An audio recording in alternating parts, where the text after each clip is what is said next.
لكل الدول العدائية، لكل الناس بصفة عامة، مش هتكلم بصفة فردية، يعني لكل البشرية.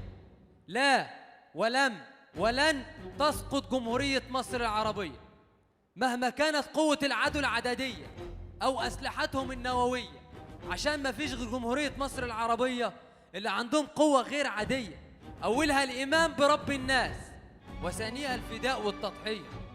يا ريت كل الدنيا تفهم، لن تسقط جمهورية مصر العربية. لكل الناس، لكل إرهابي، لكل تكفيري، لكل واحد من البلد أو بره البلد، لو في شهيد مات في 1000 بيتولد. إحنا بلد صنعوا التاريخ، لا إحنا أصلا التاريخ من قبل ما يصنعوا القنابل والصواريخ. لو كنت مش شايف تبقى مكفوف، إحنا التاريخ من أيام السيوف. لو حبيت تعمل في نفسك معروف اتفضل اقرأ التاريخ وشوف. في ناس كتير منها أنا متغاظ، بس أدبي وحيائي مش قادر أقول ألفاظ.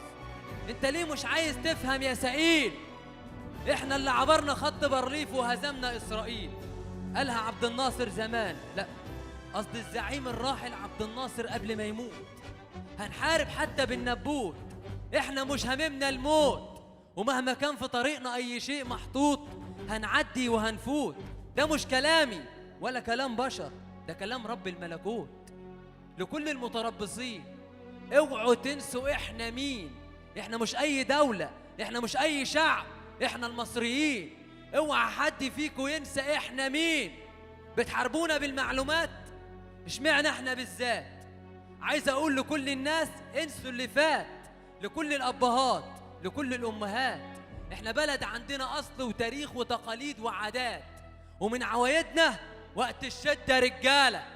هات لي مصري أصيل مش بيحب بلده، استحالة. مصر هتفضل فوق الروس متشالة، مصر هتفضل بلد الأمان، دي مذكورة في القرآن من رب الجلالة. هم فاكرين إن مصر هتخلص ولو ماتوا شوية هتنقص، لا دي مصر ولادة، كل يوم بتزيد زيادة. مات شهيد يتولدوا 10، ماتوا 10 تتولد 100، وبرضه مصر هي مصر الجميلة البهية. هي دي دولة عادية؟ دي دولة شجاعة وإنسانية. إحنا من يوم ما اتولدنا بنحب مصر بلدنا، وعلى رب الناس اعتمدنا، هنخليها أحسن لينا ولولادنا.